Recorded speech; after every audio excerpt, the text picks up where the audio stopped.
krahasoja me njëri tjetrin. Ja I dam, I pam.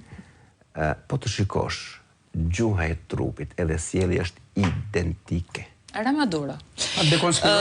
Gjuha e trupit të tyre është identike. Dakord, unë se masolle në vëmendje ti që presin vetëm një sinjal thave. Shiko, bën këtë deklaratë Rubio, e ndjekim pak gjashtën?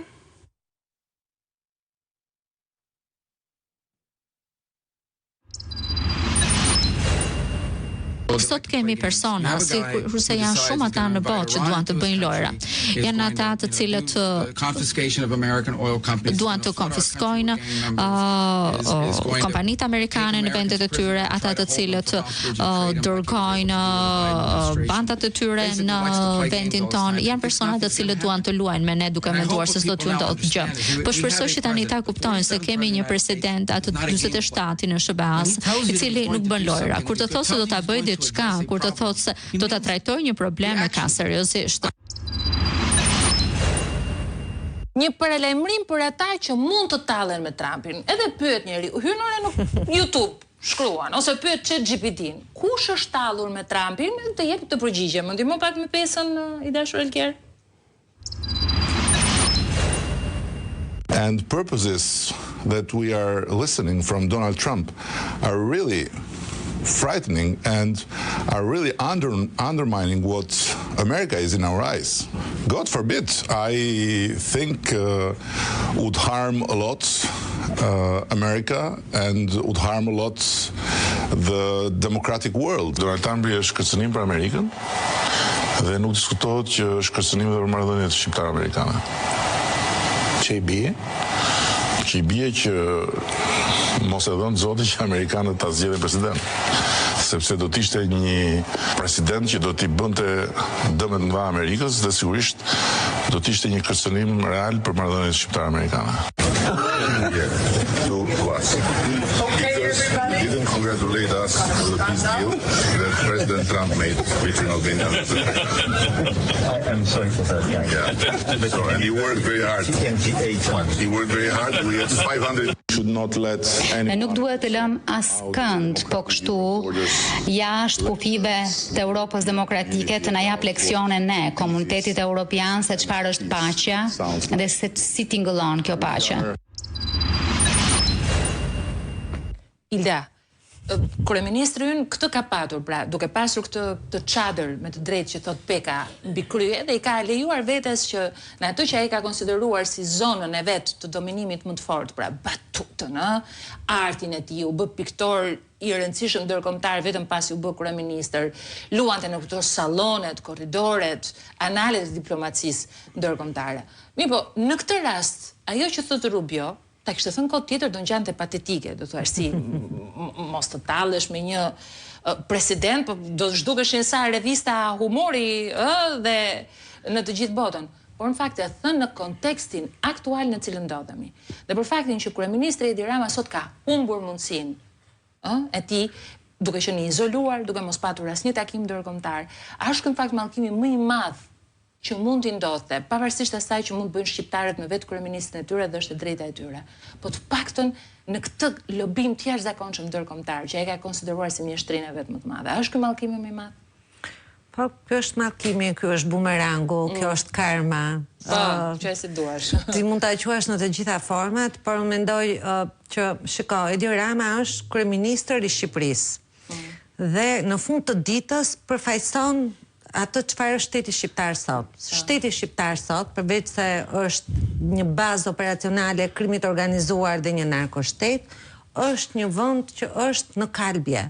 Dhe kjo është gjë më e tmerrshme dhe kjo thashë është gjëja që sigurisht që ka vënë përfund Edi Ramën dhe çfarë do lloj batute të përdori ai në fund të ditës, ata njerëzit që takon nuk shohin thjesht Edi Ramën, po çfarë shteti ka nga pas. Dhe sot shteti shqiptar është I kalbur. Do të flasësh për bujqësinë, që është në rënje për 500 vit radhazi, për industrinë, po ashtu, për sistemin arsimor, për sistemin shëndetësor, për cilin aspekt do të flasësh, për rrugët që po shemben, për tunelet që mund ta zëmvet Edi Ramën brenda nëse I bie nga tuneli Llogaras.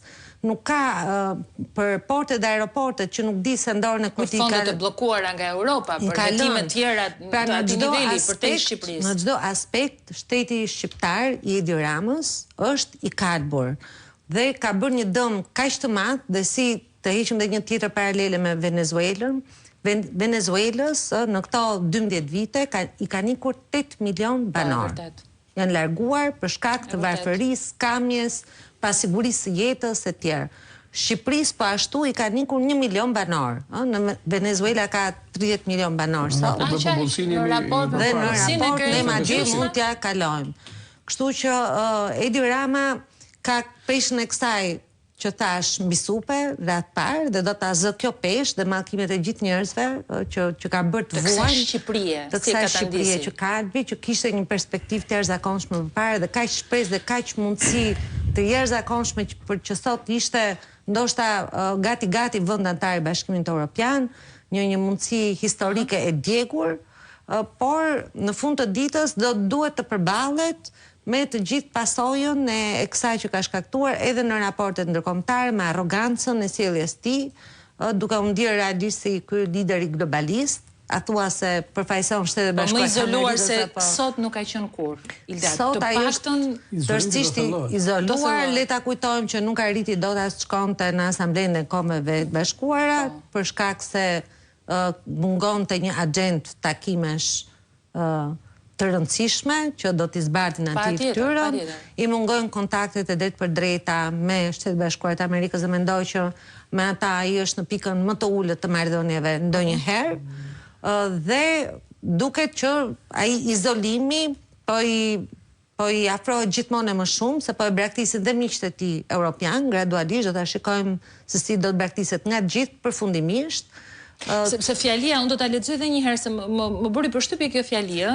Por do të marrish I mungonte Maduros legitimitetin udhëheqësit zgjedhur në mënyrë demokratike. Ti po të marrësh vetëm raportin ose bëu diri ta marrë kjo si dhënëse Komisioni Evropian. Raportin merr faktin që qeveria amerikane nuk ka uru qeverinë shqiptare për ose mjafton dhe kjo. Mjafton. Meri ke përpara dhe ai paralajmërimet i ka marrë. Po. Jam e bindur për këtë që i ka marrë. Për këtë bien të këmbana. Vetëm koha që ai të marrë një vendim se çdo të bëjë me veten e tij, sepse edhe qeverisja e tij ka marrë fund. Po Basir, më thuaj. Rama mund të kishte ikur, mund të ishte dorëhequr duke paraqitur rrethim ndërkombëtar, vendas opozitar. Por Rama nuk e lën mafiozët vendas të huaj që dërgohet. Ka shumë kontrata të firmosura dhe të premtuara, me të cilat ai ka grabitur zgjedhjet, ekonominë dhe koncesionet e shumta ku natyrisht është pjesë edhe vet. Ka disa zhvillime të cilat ai do i ketë gjithmonë më të thelluara kundër tij. Pikat më të forta të tij kanë qenë le të themi ndërkombëtarët.